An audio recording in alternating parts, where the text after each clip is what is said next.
Marc Roche, bonjour. Bonjour. Vous êtes journaliste depuis plus de 30 ans à Londres, vous avez été correspondant et vous êtes toujours correspondant de nombreux médias, dont Le Monde autrefois.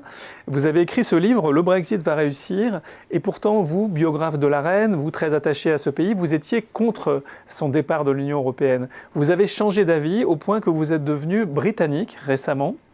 Alors pourquoi un tel retournement de votre côté ? À l'annonce du référendum et pendant la campagne référendaire, moi je défendais le Remain pur et dur. Je suis belge, je suis né à Bruxelles, j'ai grandi avec les institutions européennes et pour moi le Royaume-Uni avait la situation idéale du pied dedans, un pied dehors et jamais les deux pieds dedans. Eh bien j'avais tort. Le Royaume-Uni, à ma grande surprise, à ma consternation, a voté pour partir. Et j'ai été vraiment surpris de la réaction de mes amis français, au-delà européens, à savoir que ça allait être la catastrophe, à savoir qu'il n'y a point de salut hors de l'Union européenne, à savoir qu'un pays comme le Royaume-Uni n'a pas d'avenir sans le poids de l'Union européenne. Et petit à petit, j'ai changé d'avis. J'ai changé d'avis parce que je me suis rendu compte que d'abord, si le Brexit avait été un vote raciste à l'origine, étrangement, il a évacué le populisme. Puisqu'aujourd'hui, il n'y a pas de mouvement gilet jaune digne de ce nom au Royaume-Uni. J'ai également changé d'avis en me rendant compte des atouts économiques d'un Royaume-Uni hors de l'Union européenne. Et j'ai également changé d'avis parce que je me suis dit que je n'avais jamais pris la nationalité britannique parce que je n'en avais pas besoin en raison de la libre circulation des travailleurs européens. Je me suis dit, et j'ai découvert plutôt que cette libre circulation, eh bien, elle était discriminatoire.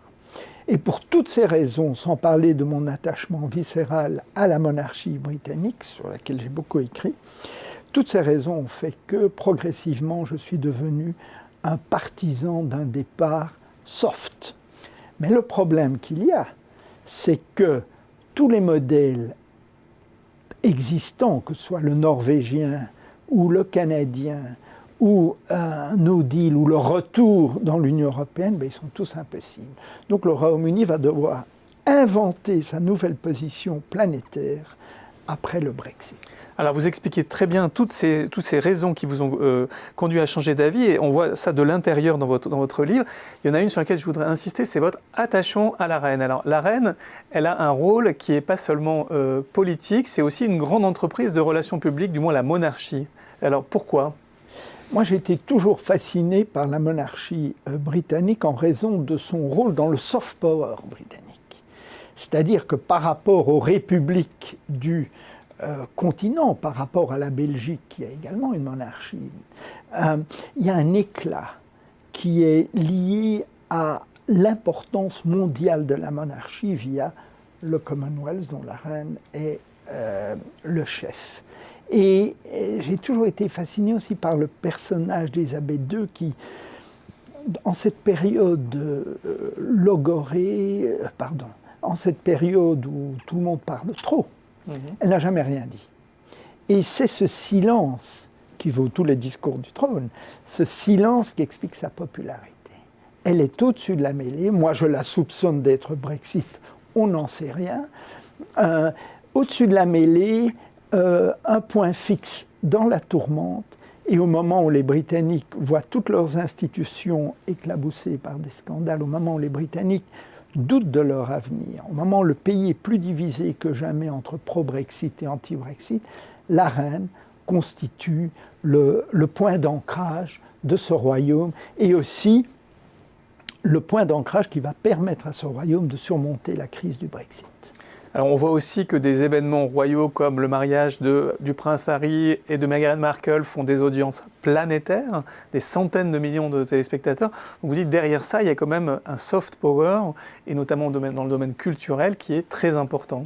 Alors, le mariage de Harry et de Meghan Markle a été planétaire, comme le sera le Royaume-Uni après le Brexit. Mais il y a derrière toute une industrie créatrice, parce que c'est la mode, c'est Hollywood, c'est le glamour, c'est également la vente de produits britanniques, parce que moi j'ai été très marqué lors de la retransmission. Un moment, qu'est-ce qu'on voit? Le signe Rolls-Royce, avant qu'il rentre dans la Rolls-Royce.